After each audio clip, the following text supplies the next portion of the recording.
దానికన్నా ఎక్కువ అప్పుడు ఎంత జరిగిందో దానికన్నా ఎక్కువ కేసీఆర్ గవర్నమెంట్ వచ్చిన తర్వాత ఇంకా జరిగింది.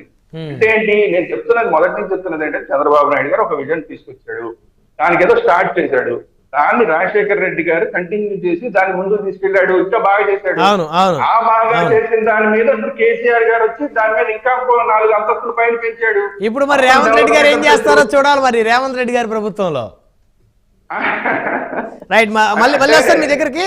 మనతో తెలుగుదేశం పార్టీ రాష్ట్ర అధికార ప్రతినిధి విద్యాసాగర్ గారు ఫోన్ లైన్లో అందుబాటులోకి వచ్చారు. ఒకసారి వారితో మాట్లాడదాం. విద్యాసాగర్ గారు గుడ్ మార్నింగ్ అండి. గుడ్ మార్నింగ్ అండి. సో విజన్ 2047 చంద్రబాబు నాయుడు గారు రూపొందిస్తున్నట్టు తెలుస్తా ఉంది. ఎమ్మెల్యేలు కూడా ఆయా నియోజకవర్గాల్లో 2047 విజన్ రూపొందించుకొని దానికోసం పనిచేయాలన్నారు. అసలు ఏంటి సార్ విజన్ 2040? అంటే విజన్ 2020ని ఖచ్చితంగా సక్సెస్ అని చెప్పుకోవచ్చు. హైదరాబాద్ ఈరోజు ఖచ్చితంగా ఒక రెవెన్యూ జనరేట్ అవుతుంది, పెద్ద ఎత్తున ఉపాధి అవకాశాలు దొరుకుతున్నాయి అంటే ఆ రోజు చంద్రబాబు నాయుడు గారి విజన్ 2020 అనేది ఖచ్చితంగా ఉపయోగపడిందని చెప్పుకోవచ్చు. ఇప్పుడు విజన్ 2047 అంటే ఏంటి? మనకు ఆ స్థాయి నగరం ఆంధ్రప్రదేశ్కి లేదు, హైదరాబాద్ స్థాయి నగరం. సో ఎట్లా వర్కౌట్ అవుతుంది? గుడ్ మార్నింగ్ నాయుడు గారు, అట్లాగే ప్యానలిస్ట్ వాళ్ళకి కూడా నమస్కారం. అంటే మనము బాగా గుర్తు చేశారు హైదరాబాద్ గురించి. 2020 అన్నప్పుడు ఆ రోజు ప్రతిపక్షాలు రాజశేఖర రెడ్డి గారు కానీ లేకపోతే సిపిఎం నాయకులు కానీ మిగతా పార్టీలంతా కూడా విజన్ పార్టీ 2020 ఏంటి 5 ఏళ్ళకి గెచ్చలేదు అన్నట్టు మాట్లాడారు. కానీ ఈరోజు మనం ఒక్కసారి కనుక హైదరాబాద్ పంజాగుట్ట దాటి లెఫ్ట్కి వచ్చి మనం కనుక కేబీఆర్ పార్క్ సైడ్ అటు వెళ్తే మొత్తం ఆ విజన్ 2020 అనేది కళ్ళకు కనపడుతుంది.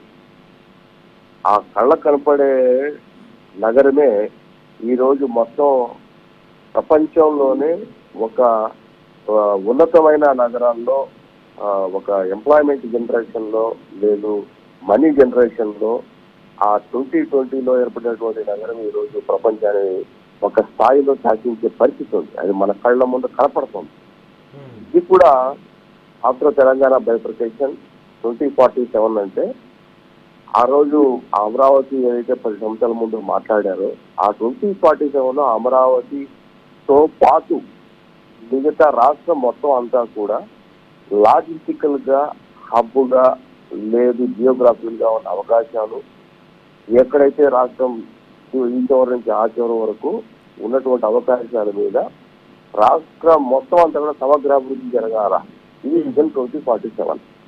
అంటే ఇప్పుడు సపోజ్ తిరుపతి ఉందండి, తిరుపతి చుట్టుపక్కల ఏంటి అంటే విజయవాడ చుట్టుపక్కల ఏంటి, గుంటూరు చుట్టుపక్కల ఏంటి, రాజమండ్రి చుట్టుపక్కల ఏంటి, అంటే స్టేట్ మొత్తం కర్నూలు సైడ్ ఏంటి, కడప సైడ్ ఏంటి, అనంతపూర్ సైడ్ ఏంటి, అటు ఇచ్చాపురం ఏంటి, ఇవంతా కూడా ఏంటంటే ఆ పెరిఫరల్ ఏరియాస్ ఎక్కడైతే ఈరోజు నియోజకవర్గ స్థాయి ఊళ్ళో ఏవైతే ఉంటాయో పెరిఫరల్ ఏరియాస్ ఆ నియోజకవర్గంలో ఉన్నటువంటి అవకాశాలను బట్టి అభివృద్ధి ఎట్లా సాధించవచ్చు అనే డాక్యుమెంట్ విజన్ 2047.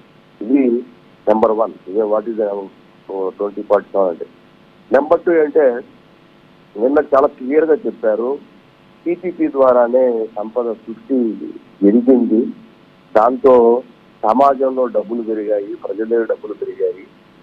ఇది ప్రూవెన్ పాలసీ అది ప్రపంచం మొత్తం అంతా కూడా. మనం 30 ఏళ్ల ముందు పీపీసీలో మనం వెళ్ళాము, అది ప్రూవెన్ పాలసీ అయింది. కాబట్టి ఈసారి ఇంకొక మోడల్ని తీసుకొచ్చి అంటే అభివృద్ధి మంత్రంలాగా ఒక మోడల్ తీసుకొచ్చి దాన్ని ఇంప్లిమెంట్ చేయడం వల్ల 30 ఏళ్లలో మనము మరో రకమైనటువంటి అభివృద్ధి చూడొచ్చు ఆంధ్రప్రదేశ్ లో.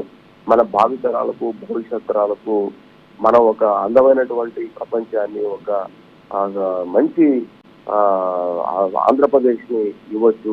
అందరూ కూడా సమాజంలో ఉండేటటువంటి ఏ వర్గం కూడా ఒక ఉన్నతగా కాకుండా అందరూ డబ్బున్న వాళ్ళుగా, డబ్బుంటే అన్ని వర్గాలు ఏ రూపాయైనా సరే వాళ్ళకి కావాల్సిన సదుపాయాన్ని ఇంకోటి తీసుకొచ్చుకోగలరు. టెక్నాలజీ డెవలప్ చేస్తే టెక్నాలజీ ద్వారా వాళ్ళు ఏ రకంగా సర్వీసెస్ పొందొచ్చు, ఏ రకంగా మనిషి తన యొక్క జీవన విధానాన్ని మార్చుకోవచ్చు. అభివృద్ధి చెందాలంటే ఏం చేయాలన్నది నేను 2047 డాక్యుమెంటరీ అడిగాను. అయితే ఇది ప్రోగ్రెస్ మైండ్ సెట్ ఉన్న వాళ్ళకి అర్థం అవుతుంది. ఊరికే మద్యం ధరలు పెంచి లేకపోతే అప్పులు చేసి బటన్ నొప్పుడు కార్యక్రమం చేసే వాళ్ళకి అర్థం కాకపోతే సరే. ఇప్పుడు విజన్ 2020లో భాగంగా చంద్రబాబు నాయుడు గారు ఏదైతే కొనసాగించారో దాన్ని ప్రారంభించారు, దాన్ని రాజశేఖర రెడ్డి గారు కొనసాగించబట్టే హైదరాబాద్ ఖచ్చితంగా ఆ స్థాయిలో అభివృద్ధి చెందింది అనే వాళ్ళకి ఏం చెప్తుందని యాక్సెప్ట్ చేస్తారా మీరు?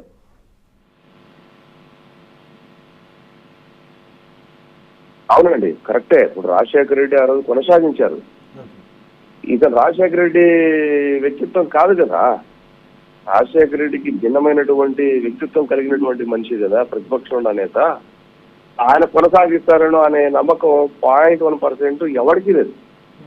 అందువల్లే ముఖ్యమంత్రి గారు ఇంకో మాట కూడా చెప్పారు నిన్న, ఏమనంటే భవిష్యత్తులో దీన్ని వచ్చి ఎవరు చెడగొట్టకుండా ఉండేటట్టు దీనికి ఒక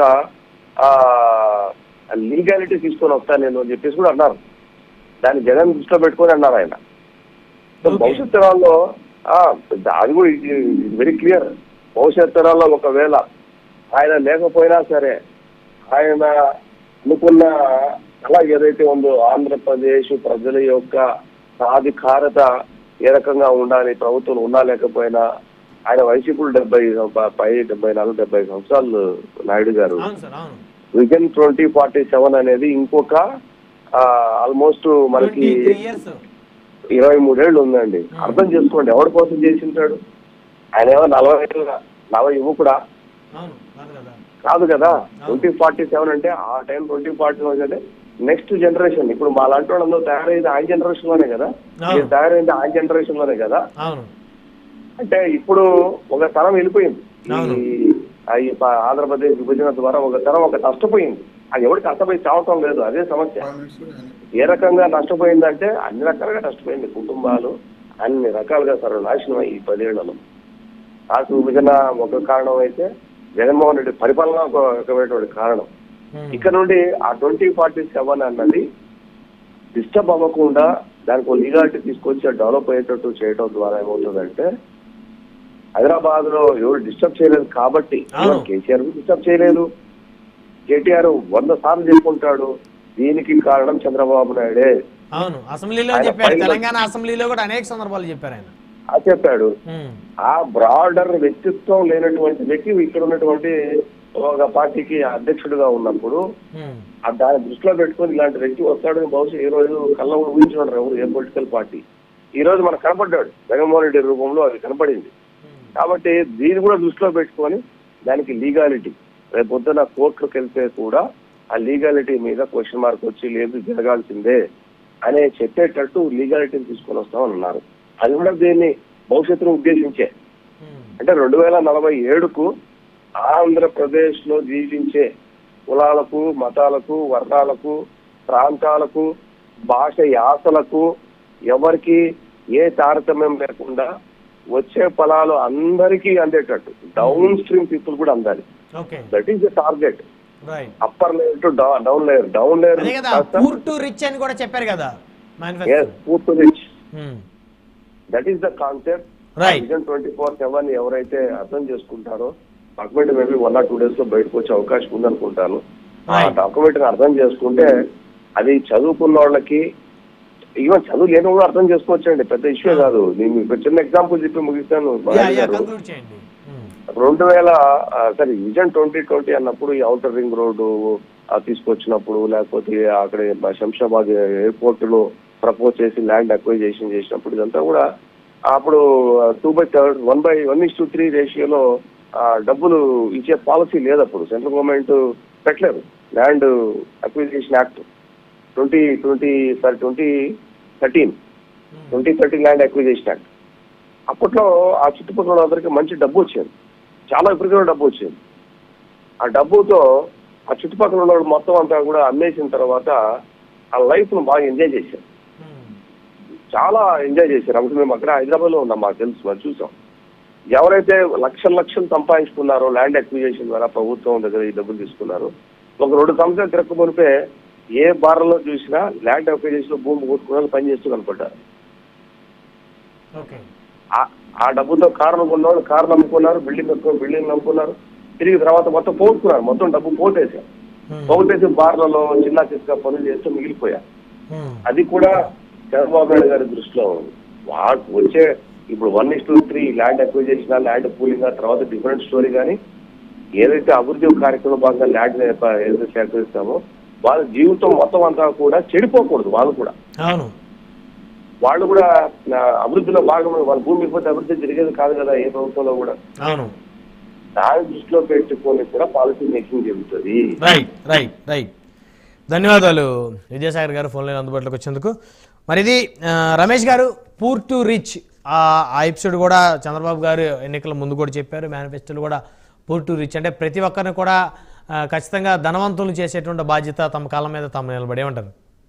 తప్పకుండా నాగరాజు గారు, ఇప్పుడు ఆయన విద్యాసాగర్ గారు మాట్లాడినప్పుడు మీరు ఆయన మాటలో విన్నారో లేదో, పీపీపీ మోడల్ తీసుకురాబోతున్నారు అని చెప్పి ఆయన క్లియర్ గా చెప్పడం జరిగింది. పీపీపీ మోడల్ అంటే ఏంటి సార్ అంటే ప్రజలను అడ్డి విరచడానికి ఆల్రెడీ మొత్తం అంతా కూడా రంగం సిద్ధమైంది. అంటే రేపు